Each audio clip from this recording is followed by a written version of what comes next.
and welcome to Thai. I'm going to give you some tips and tricks for how we work the body in Thai, because this is different than anything that you've done so far. Okay, so we're working the body very dynamically in all different positions, from supine to sideline to prone to sitting.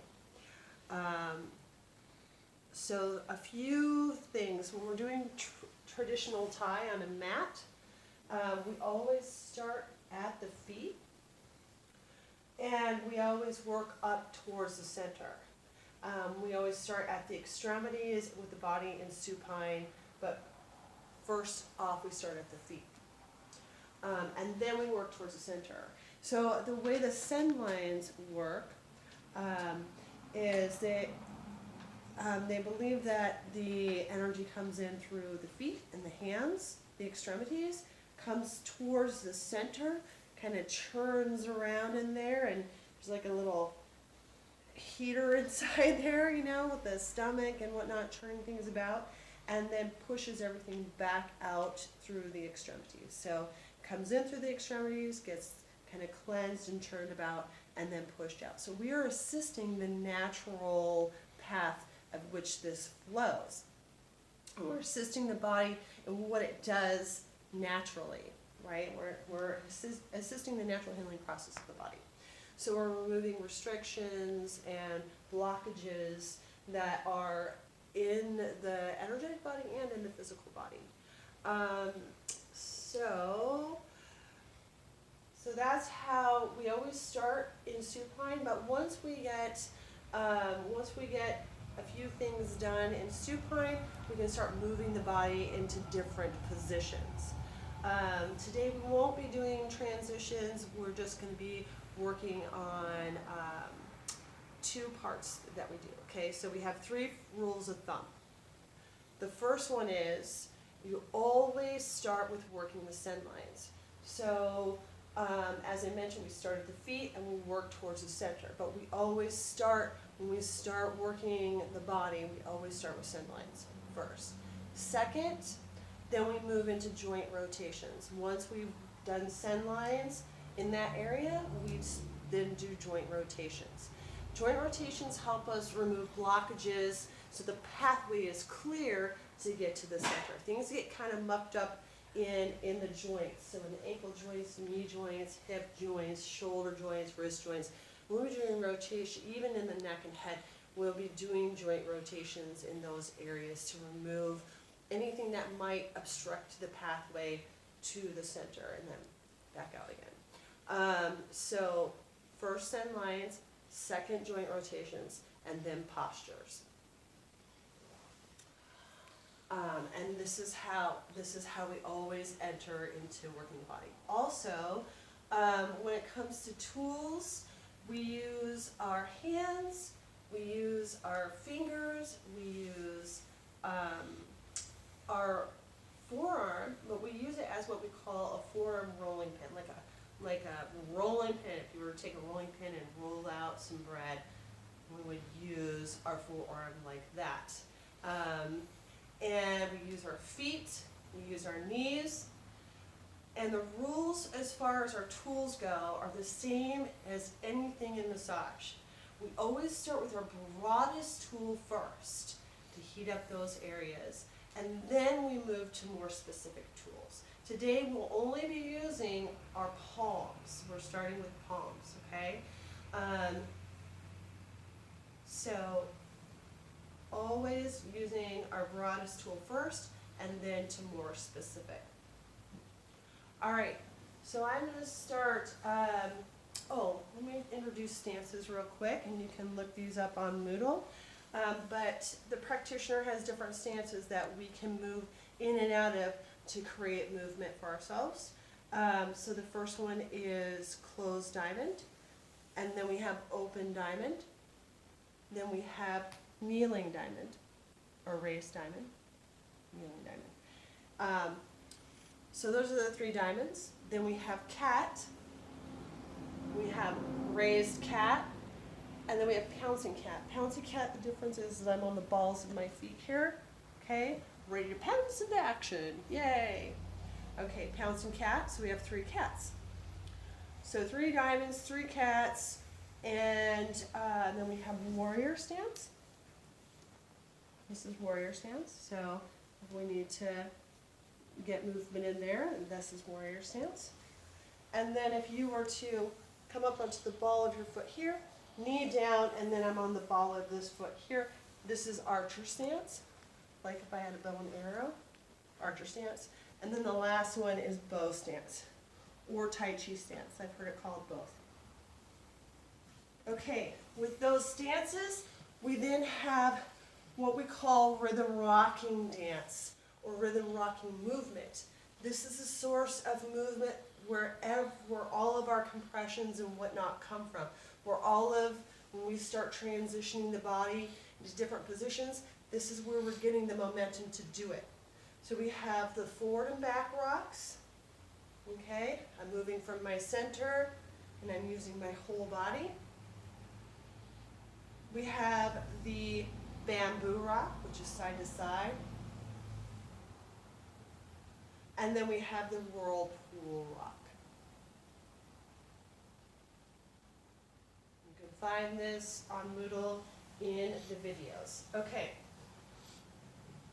So I'm going to start with my client, and I'm just doing palming today.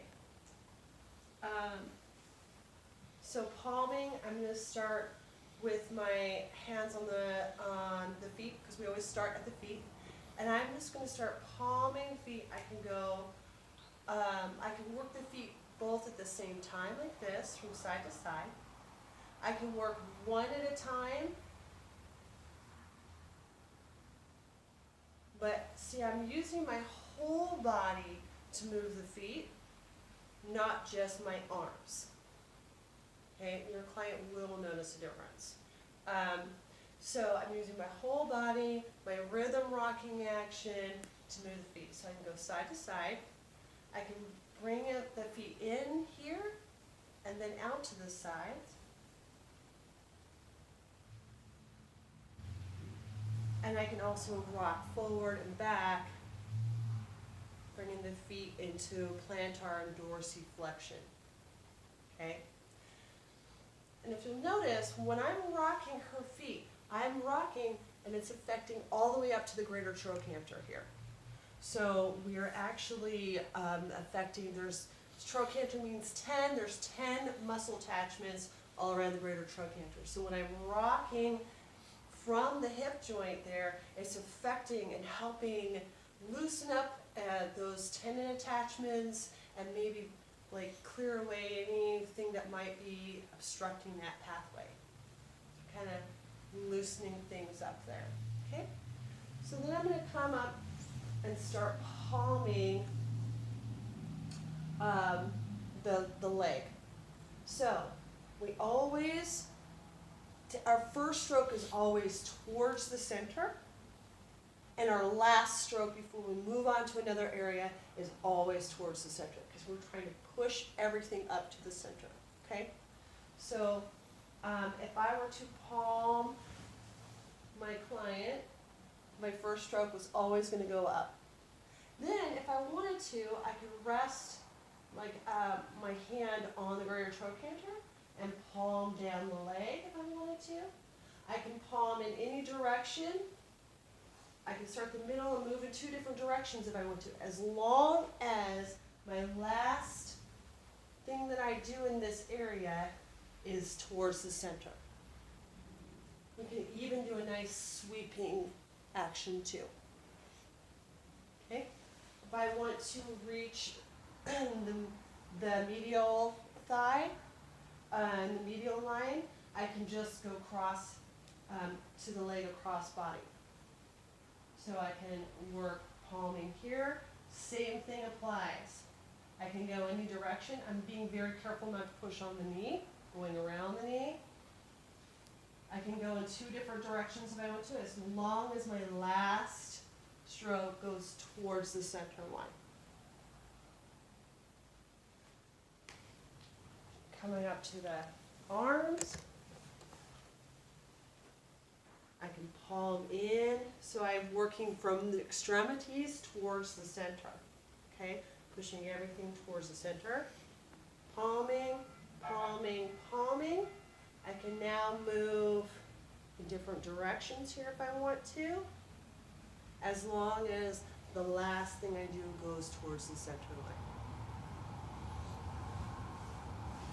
I could even palm the back side of the arm here if I want to, as long as the last thing I do goes towards the center, towards the body, from distal to proximal. All right, then I'm gonna have my client move to sideline. Move away from me this way. Okay. Traditionally, we do not bolster in tie because it eventually gets in the way. But while we're just working on palming, you can bolster your client for this if you'd like. Later on, we'll be using ourselves to bolster, like this. This is actually a position we work in, but today I just want you to use actual bolsters. Okay, so same thing applies. You're going to palm towards the center line. Nice and slow, using your rhythm rocking dance towards the center line. Okay, using both hands or one at a time. Just like that, moving towards center line. Also, when you're palming, try and keep your center over your stroke as much as possible, so you're not pushing the tissues. Same thing here. Now I've got the bottom of her foot available. I can palm that as I'm working up towards center line, being very careful of the knee. Working up, up, and then I can do that. When I come here, I can sit at the side and I can palm. I can palm here, be very careful of the bones. And I can also lay the arm flat and palm the arm up towards the body. Go ahead and turn onto prone. Prone, same thing.